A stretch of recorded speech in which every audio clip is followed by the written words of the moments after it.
അനിയനുമായി വഴക്കൊന്നും ഇട്ടേക്കല്ല കേട്ടോ. ഞങ്ങള് തമ്മിൽ ഭയങ്കര വഴക്കായിരുന്നു. ചെറുതില് ചെറിയ ഓരോ സാധനങ്ങൾക്ക് വേണ്ടിയിട്ടായിരുന്നു വഴക്ക്. വലുതായിപ്പോ പണത്തിന്റെയും സ്വത്തിന്റെയൊക്കെ പേരിലായി.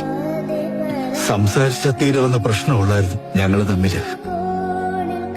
എപ്പോഴേലും സംസാരിച്ച് തീർക്കണമെന്ന് വിചാരിച്ചിരുന്നു.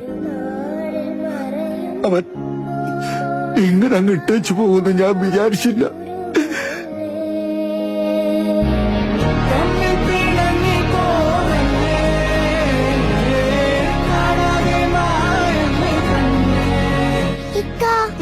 കളർ വരോ?